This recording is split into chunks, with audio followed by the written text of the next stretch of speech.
Quickly turn that off. Great. All right, so we have a couple of people here and more people will come or watch this later. I realize this is a really bad time as people are getting off, but I have a training to do tonight. And I'm also going to be at the Dallas-Fort Worth CHW Association speaking tonight. So I wanted to jump on really quick and do this because tomorrow is the last day to submit your application for the clinical CHW program. And Casey says she likes going on runs. Well, good for you, girl. I definitely am tired of being in the house and tired of sitting, which is why I'm standing now because sitting disease is real. So let's get started. Hopefully everybody knows who I am. My name is Quisha Umemba. I'm the CEO and founder of Umemba Health LLC. And I'm not going to talk to you tonight about what a community health worker is because I have done that. And if you need to know what a CHW is and all that entails, you're welcome to go to Umemba Health Academy's YouTube channel and check out our CHW info session. I'm not going to talk a lot about the program tonight as well. I do have some recorded open house sessions that are available on the vlog on our website. So if you'd like more information about the program, how long it is, what all it entails, and more specifics, please go to the website to check that out. What I do want to talk about tonight is exactly what a clinical community health worker is.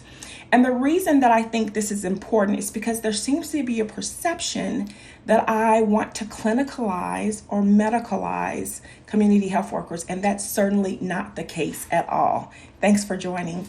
What I want to do is actually utilize the CHW skill set the way it was intended to be utilized, just in the clinical setting more effectively and in the healthcare systems more effectively. If you ask me, there are enough people in the healthcare system or in the clinical setting that take care of a patient's medical needs. However, there are not enough people that take care of a patient's social needs, that address those social determinants of health. So all of those factors that affect where we live, work, learn, pray, and play. So what I intend to do with our certification program is I want to make sure that you as a CHW can integrate in a clinical setting appropriately. You use that multi-dimensional skill set to get in where you fit in and really impact patients' and clients' lives. So what does this look like? Let me see if I can provide an example. I've had CHWs contact me and say, I'm just sitting at the front desk scheduling appointments. I'm answering the phone. I can do so much more than this, but my supervisor is not letting me. I've had CHWs say, I'm rooming patients, I'm checking blood pressures, I'm ordering labs and things that really a CHW should not do. Of course, if they're trained in some organizations, they can. But what I'm seeing, or what I've seen over the course of the last 5 years that I have worked with community health workers, is community health workers really being used in a medical setting as kind of a catch-all or a fill in the blank, or we've got extra duty, so let's let the CHW do it. And that's not how you utilize the CHW skill set. So someone like a community health worker who is a public health professional that's well-versed in resource navigation, well-versed in care management or case management should be doing those things. They should be working to help connect patients to resources. Of course, they should be screening for the social determinants of health, but they can also do things like provide motivational interviewing, health coaching, health education. And that's really where I want to focus. So something that we've not done very good in the healthcare system, we've not been very good at doing is actually working together as a team. A lot of you may be hearing this term called team-based care that's being tossed around a lot. And basically this means everybody on the team is going to work to the top of their skill set and do exactly what they are an expert at doing. And that's what I'm teaching community health workers in my program. You're going to work to the top of your skill set as a community health worker, but you're going to do so in what you're trained to do. So I've got some notes here that I want to make sure that I get across so that people don't get the wrong impression. My program really wants to help maintain the CHW identity. Again, I don't want a CHW to work as a medical assistant.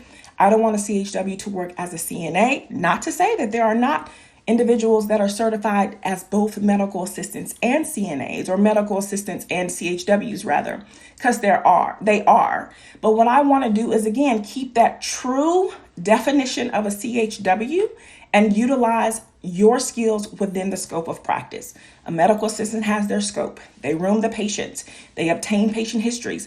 A nurse has their scope, right? So they do their assessments. They give injections and vaccinations. The doctor has his scope. Again, there are a lot of people that take care of the medical needs of the patient. But who's taking care of the patient when it comes to their social needs? So we have patients that come in and we give them a form to fill out. We're asking them questions like, can you afford your medication? And if they check no, what happens at that point? Because often that's what happens. Usually there's nobody that really looks over the information anyway, or we insert it into our EMR, electronic medical record, but nobody really does anything about it. And so that's why I feel every clinic, every healthcare system, every medical organization really needs to have community health workers embedded into the organization. We can't expect for our social workers to take the brunt of all of the caseload. We can really use CHWs for that care management or that case management. What else? Integrating CHWs in workflows is really important. So my program will go over that as well. It will teach you a lot of things. So you'll learn medical terminology. You're going to learn the different types of patients visits. Let me pull up my notes because I can't remember. You're going to learn, of course, we're going to go over health coaching and support group facilitation because that's just part of the core competencies of CHWs. We're going to be really heavily involved in chronic disease self-management. So what does a diabetes self-management education program look like? How do you insert yourself in that program? Not just from, a health education standpoint, but also what does it look like for you to be a coordinator over a program like that? Not just for diabetes, but for blood pressure as well, or any other chronic disease self-management program. For instance, I was approached by an organization a couple of days ago that's about to implement a stroke follow-up program. So patients have a stroke, they get admitted to the hospital, they're discharged home, and now they want their CHWs to actually provide what's called transitional care management, to call those patients, check in on them, see how they're doing, and make sure that we keep patients healthy enough to keep them out of the hospital, because that's the ultimate goal, is to keep patients at home. You're going to learn all those team-based care approaches, things like morning huddles, and the list goes on and on. So I don't want to give it all away here because I do realize that this is unique. I do realize that I coined this term that luckily, Texas supported. So if there's any questions that anybody has on the chat, please feel free to ask me about those. But I just want you to understand that this is not at all a clinical position. And you will hear me say clinical community health worker, but I try my best to say CHW with a focus in clinical integration. But you're not going to be medicalized at all in this particular program. So let me give y'all a couple of seconds to see if there's any questions. And if y'all have been in any of my trainings before, I teach and drink coffee, so nothing different now.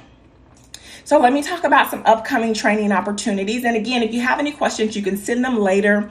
If you come back to the video, you can send them later, or you can also email us as well by going to the website.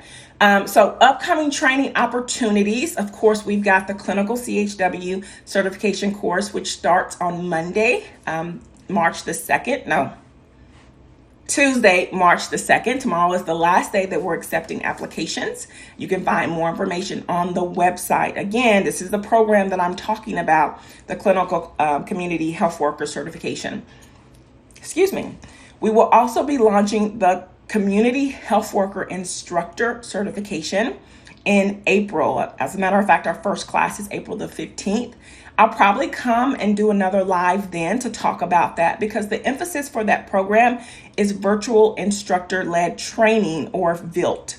And so it's really, I'm not going to talk too much about the CHW instructor program, but I'll say that one of the things that I believe in is really finding a specialty or finding expertise so that you can set yourself apart and really make yourself marketable. So if you've been a community health worker for some time, or if you've been an instructor or a teacher of some time and you're interested in going to the next level, you should definitely check out our CHW instructor program. I don't think that virtual instruction and learning and connecting, how we've been doing the last almost year now, is going to go away. Even when the world opens back up and even when things go back to normal, we're not going to get rid of virtual training and instruction. So being able to understand the concepts of how to teach people and engage people and keep them engaged so that they can actually receive what you're teaching them is a skill in itself. And that's what the CHW instructor program is going to focus on as well. If you're looking for continuing education, sorry, I'm getting a lot of alerts on my phone. If you're looking for continuing education, please check out umembahealthacademy.com. There's lots of CHW and CHW instructor certification on that website as well. And speaking of going back to the clinical CHW program, I've been getting a lot of requests from people that are already certified as community health workers saying, I just want the clinical piece. I just want to know all of the clinical integration piece. That is coming down the pipe.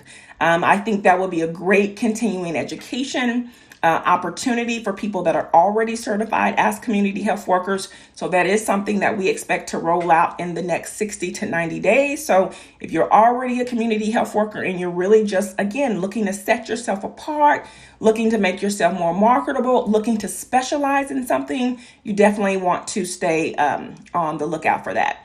And then if you are following my website, if you're following our social media, then you'll see earlier I posted that we have expanded. I have 2 additional staff in addition to my wonderful virtual assistant, Deidre. Deidre, I hope you're doing well today. But we're going to be bringing on Farhana Khan and Devana McCarthy that are public health consultants and CHW instructors. And they're onboarding this week, but I'm so excited that I can increase my bandwidth and maybe I can do more things like this since I don't have to wear all the hats and do all the things. So there's a lot going on right now at Umemba Health Academy. We anticipate being able to offer a scholarship program at some point. We're not able to do that right now, but if you are interested in taking a course in a few months, or sometime in the future, be on the lookout for a scholarship program of some sort. I will personally say I did not know anything about CHWs until about 5 years ago when I moved to Texas. I have seen the value. I have seen the effect and the impact that they have in people's lives and the communities that they serve. And that's why I am a big advocate for this type of work. I realized that I was a community health worker way before I became a nurse. It started when I was volunteering in candy striping at 16 years old, or when I was volunteering with the Red Cross and all of the things that I've done when I've been doing community outreach and community service. So I've always been a CHW at heart. I do think it is a career that you can make a decent living off of without having to spend too much on your education. And so these are 15-week programs that I offer. The CHW certification is $800. The CHW instructor certification is $1,200. But then you have you can make, anywhere from $15 to $25 an hour, depending on what state you live in.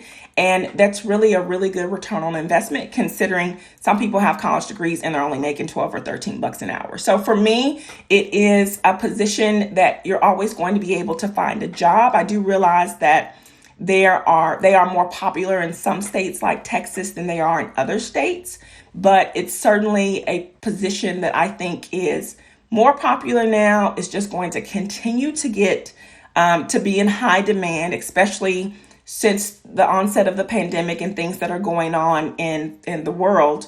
But I don't think that it's a bad career field, and it's almost like nursing. I don't think you could go wrong if you choose this certification as well.